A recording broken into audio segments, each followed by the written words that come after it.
Welcome back. We're continuing our conversation with Miami-Dade Mayor Daniella Levine Cava, who's up for re-election in August. We just talked about the gas tax, and you suspended the budget director. There was also another suspension that you did for the transportation director because he announced that there was a free Christmas or free winter fare program, which your folks had designed. Why was he suspended? So, Jim, having a free fare period when you're launching a new service is something that is done many places and is often a really good idea.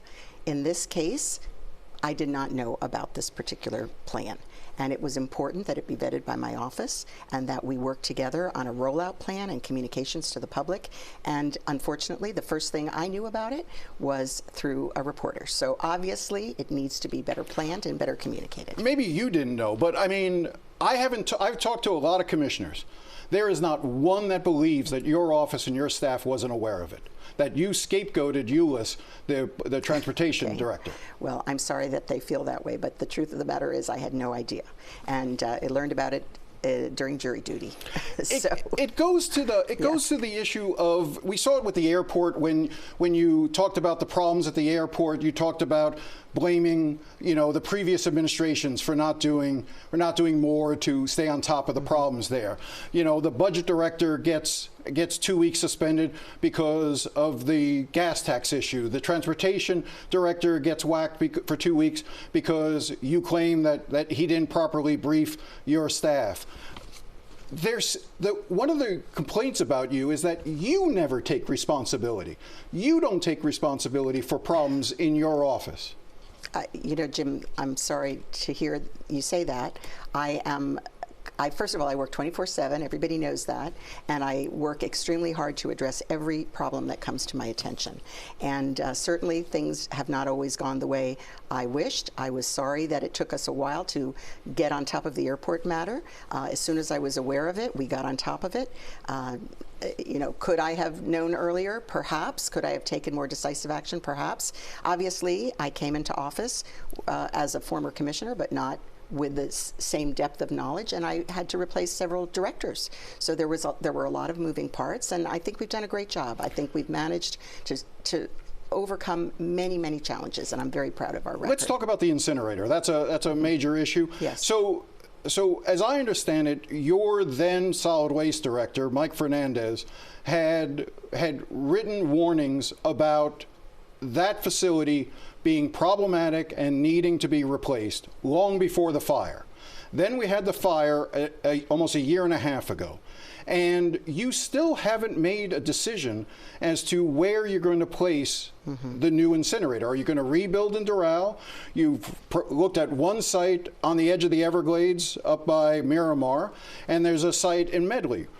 Why haven't you made a decision yet, since it's been a year and a half since the fire? I want to go backwards in time. That facility, 40 years old, should not have been renewed. But it was delayed to make a decision, not when I was mayor, and so it was renewed, even though there were risks to continuing it past its useful life, which was said to be 40 years. So there we are inheriting a facility that is really not up to par, and it burns.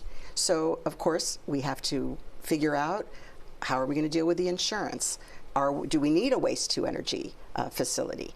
Many, many things that went into it. Initially, we were very concerned, and it didn't take the former director to tell us. We understood that there's a development moratorium if you don't have the requisite amount of space in landfill. We knew that very, very well. Fortunately, we were able to come up with some contract renewals and expansions that allowed us to truck more garbage, which is kind of trucking it down the road, but that was something that gave us a little more space to be able to make a more careful decision.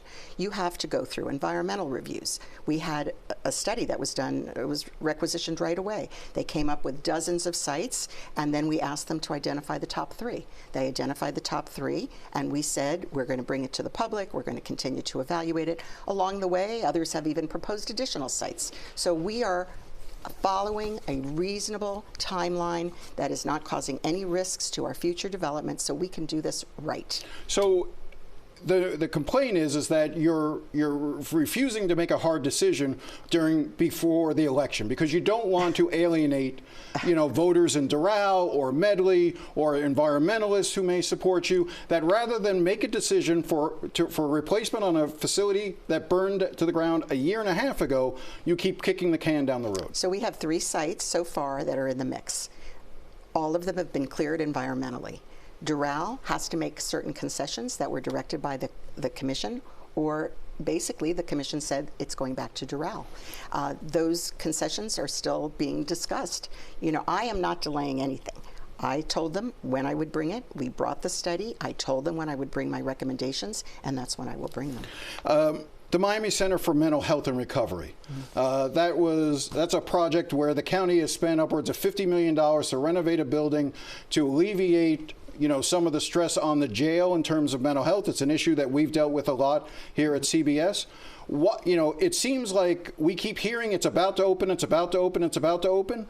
Why hasn't it opened yet, and when will it open? Yeah, so that I'm a social worker. I have spent a lot of time working on mental health issues, including in mental health forensic facilities. I know that this can be extremely valuable. This was passed by bond by the public without any operation plan, without any knowledge of exactly how it would operate. Judge Leifman, of course, is a visionary that helped to shape this. He had an original plan, how it was going to be operated. That fell through. We have been working with him for the better part of 2 years to identify an operating partner so we know what we need to put in the budget. And the price is quite high. We have a lot of things to balance, so we are working on finalizing who will be that operating partner. We also had to take over the management of the construction because the previous partner said they didn't want to do it anymore. So many, many challenges along the way. At your State of the County address, you announced a $2.5 billion bond issue. You did so, it appears, without briefing any commissioners, without telling the chairman who had introduced you at that event that you were going to do it. It blew up on you as a result, and you had to, within 2 months, pull it back and say, never mind, we're not going to move forward with the bond issue. And it goes back to that helter-skelter way that, we're going to buy a building, we have to buy this building right away, and then never mind, we don't really need the building. We need a $2.5 billion bond issue, and then never mind, we don't need to do it, we'll wait a couple of years. If it was the right decision to make when you proposed it, why not stick to it? I mean, you had $800 million in there for affordable housing. It seems, again, like you didn't want to expend political capital, and you didn't want to get tagged with proposing a massive bond issue in an election year. I was proposing it in an election year. People ask me, why would I do that in an election year? I did it because I know that people really understand how important affordable housing is. Well, if it was so important, then why didn't you stay with it? Because it's not up to me, Jim. There's a commission. The commission has to put it on the ballot. And it seemed that it was clear people wanted to add transit. Transit, as you know, very essential, also very expensive. It's a harder lift. So did you mishandle it? Did you mishandle the rollout?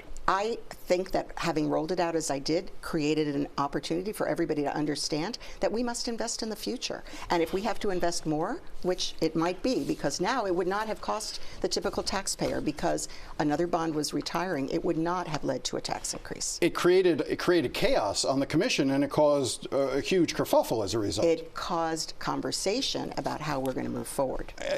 Chaotic. In the last minute or so, I do want to ask this question because it gets raised a fair amount. Your lead political consultant is Christian Olvert. He has been with you for a long time. In response to some questions I had asked him about a month or two ago, he said, my work ends when the elections conclude in terms of his involvement with candidates. But that's not true. You deal with Christian. You've spoken to Christian in 21, 22, 23. I mean, Christian is very close to you. He is your political guy. Christian's certainly very knowledgeable. I certainly am very happy that he provides me with insights sometimes on politics, and that is basically the nature in between elections. He has a lot of knowledge, and I do benefit from that. Should you know who his private sector clients, so that when you know the knowledge that he's providing you, how do you know that the information he's providing you isn't in some way clouded by his private clients who have business with the county? So My understanding is that he separates and does not lobby on behalf of matters that are coming before Well, he doesn't the commission. lobby, but he could be a consultant for those companies. I have to tell you this. I am very thorough in what I do. I have an extremely competent staff. They review all of the items that come to the commission as well as initiatives that I bring. And I feel very confident and competent in what we're doing. And I think we've made tremendous progress. And there's a reason that 75% of the mayors in this county have supported me and close to 100 elected officials, because they see that I'm getting the work done, that I'm taking care of business, and that I'm doing it in a manner that takes care of the challenges we have now, but also plans for the future. I'll give you the last word, and hopefully after you're reelected, you'll come back and we can continue these conversations, because I think they're important conversations. Absolutely. They may not be comfortable, but they're important. Jim, thank you. All right, thank you very much.